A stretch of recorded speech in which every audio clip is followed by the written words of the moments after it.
que Dios te bendiga muchísimo. Soy Fausta Vivan, OSA del Ministerio Evangélico de la Colombia de Wiesbaden, aquí en Alemania. Y como ya sabes, hacemos meditaciones y luego venimos aquí contentísimos a compartirlas contigo. Hacemos audios, hacemos videos. Puedes visitarnos en YouTube, Instagram, Twitter, TikTok y tenemos ahí vídeos y audios. Algunos los hacemos personales, otros hacemos poniendo pues la foto de nuestro púlpito precioso. Lo más importante, mi querido amigo, es que recibas tu dosis diaria. Hoy vamos a meditar el libro de Miqueas 1 del versículo 8 al 16 porque ayer meditamos el capítulo 1, versículo del 1 al 7.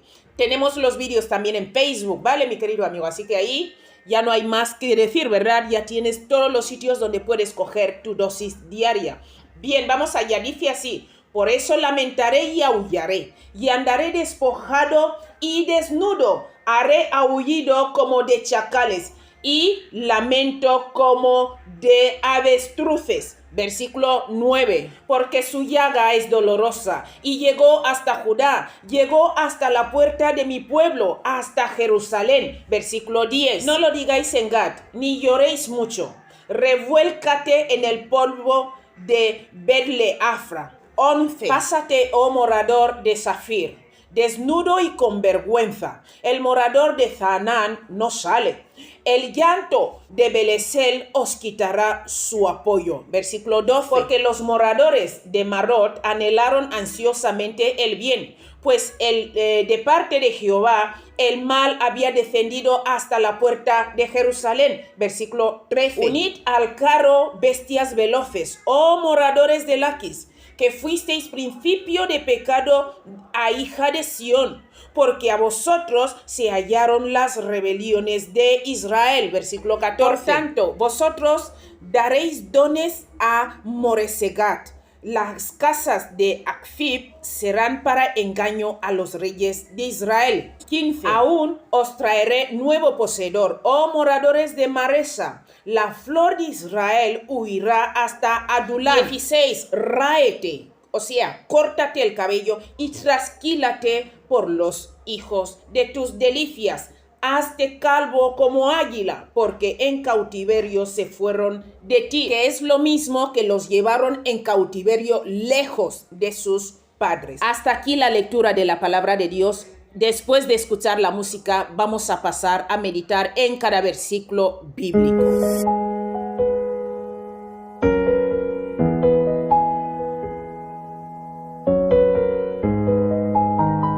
El tema, mi querido amigo, lo hemos puesto: por esto lamentaré y aullaré. En el capítulo 8 vemos que Miqueas se lamenta por la caída de Samaria, o sea, que era Israel. El versículo 6, por eso te invito a ir a ver la meditación de ayer. Mira, se sentía desconsolado el hombre porque ellos habían rechazado a Dios y tenían que ser castigados.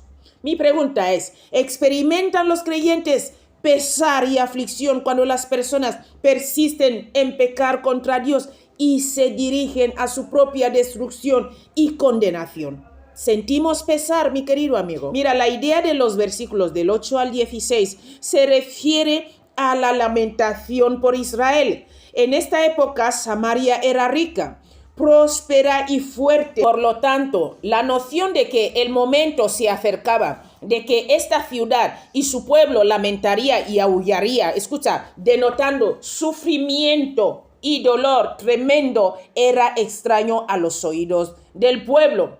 La frase "y andaré despojado y desnudo" denota, mi querido amigo, denota la cautividad. Por lo tanto, la destrucción sería total, no había vuelta atrás. Esto es lo que nos quiere decir el versículo 8. Meditamos el versículo 9. Porque su llaga es dolorosa, dice ahí. Eso corresponde al terrible pecado de Samaria, que era tan profundo que aunque se arrepintieran y a pesar de salvar el alma, no podían salvar la nación. Muchas veces es lo que nos pasa, las consecuencias, ¿verdad? Y cuando dice ahí, llegó hasta la puerta de mi pueblo, hasta Jerusalén, esto predice que Sennacherib vendrá a la puerta de Jerusalén, pero no más allá, porque la ciudad fue librada en respuesta a la oración de Ezequías. cumpliendo así la profecía de Miqueas. Esto lo puedes ver en Segunda de Crónicas, capítulo 32, Isaías, capítulo 37. Llegó hasta Judá, ¿verdad?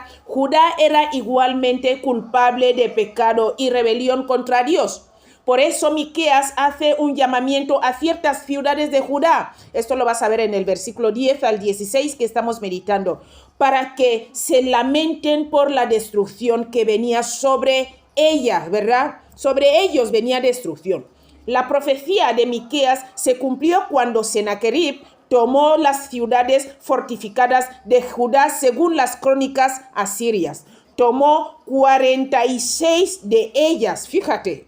Ahora pasamos al versículo 10 a meditarlo. Mira, la marcha destructiva y triunfante de los ejércitos asirios sobre Jerusalén se describe poéticamente en los versos 10 al 16 que te he dicho. Y una descripción correspondiente aparece en Isaías capítulo 10, versículo del 28 al 32. Mira, los pueblos se podían ayudar entre ellos.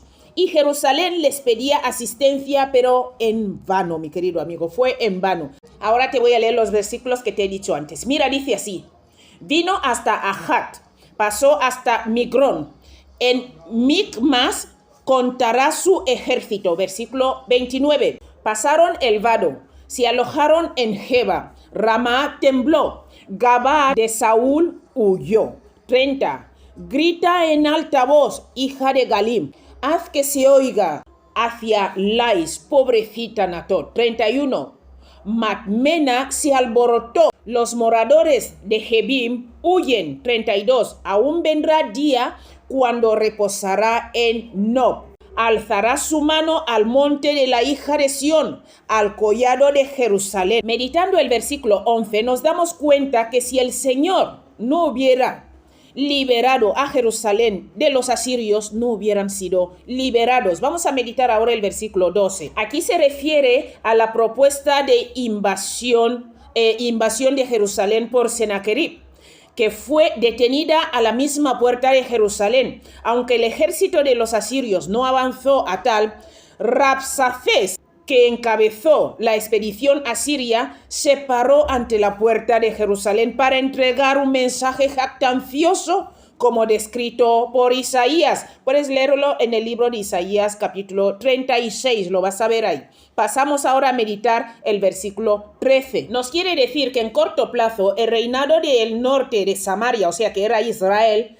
caería. Sin embargo, sería cerca de 10 años antes de que Sennacherib hiciera su invasión contra Jerusalén. Estas son un poquito las consecuencias. Mira, Laquis estaba cerca de 48 kilómetros, o sea, unas 30 millas, al suroeste de Jerusalén. Fue tomado por Sennacherib, así como la mayoría de Judá, con la excepción de Jerusalén, como dicho aquí por el profeta. Vamos a pasar ahora a meditar el versículo 14. Laquis, mi querido amigo, introdujo la idolatría de Samaria a Sión. Por tanto, el Señor entregó Laquis a Sennacherib. Versículo 15. La primera frase se refiere a Sennacherib otra vez, al cual Dios designó como heredero de los habitantes de la ciudad de Maresa. Cuando dice la flor de Israel huirá hasta Adulán, esto significa que en el momento en que Sennacherib sitía, escucha, estas ciudades, algunos de los nobles ricos huyen a la cueva de Adulán. Vamos a pasar ahora al versículo 16. Dice, hazte calvo. Raparse el cabello era una señal extrema de pesar. Así que Miqueas hizo un llamamiento al pueblo de Dios para que esperara la lamentación intensa. Aquí hay dos puntos que quiero que meditemos también. Mira, el juicio sería severo, estaba diciendo Miqueas. Les quitaría sus hijos y los llevaría en cautiverio. Miqueas puso de relieve que el pueblo de Dios no puede apartarse de él sin sufrir terribles consecuencias. Este es el primer punto. Punto 2. Los que dejan a Dios y su palabra para unirse con el mundo y sus actividades pecaminosas, mi querido amigo, descubrirán que Dios está contra ellos y que pudiera arruinar sus vidas. Cuando dice, porque en cautiverio fueron de ti, aquí hace referencia a la caída de Jerusalén unos 133 años después de la caída del reino del norte de Samaria, o sea, en ese caso. Mira, muy pocos fueron llevados cautivos por Sennacherib. en su expedición contra Judá. Ciertamente su plan, el plan de Sennacherib, concluyó con la visita del ángel que mató a 185,000 soldados asirios en una sola noche. Hay un vídeo en YouTube, te invito a ir a verlo. Es impresionante lo que hizo el ángel. Por lo tanto, la predicción salta adelante a la cautividad de Babilonia, cuando Jerusalén es destruida por completo, donde el templo es arrasado y decenas de miles son llevados cautivos a Babilonia. Que Dios te bendiga muchísimo. Hasta aquí la meditación y la lectura de hoy. Decirte que no se puede jugar a dobles. O estamos con Dios o estamos con el mundo. Porque cuando estamos con Dios, Dios nos defiende. Pero cuando estamos en el mundo, Dios se aparta porque nuestro Dios es puro y santo. No puede mezclarse con el pecado. Tú, cristiano, quédate en la parte de Dios y el Señor te va a proteger. Porque si empiezas a jugar a dobles, si empezamos tú y yo a jugar al mundo, a ser idólatras, a hacer cosas que no le agradan a Dios, nos vamos a perder. Que Dios te bendiga muchísimo y espero que le recibas hoy como tu Señor y Salvador, porque Él es el protector de los protectores. Un abrazo grande, si Dios quiere, nos vemos mañana.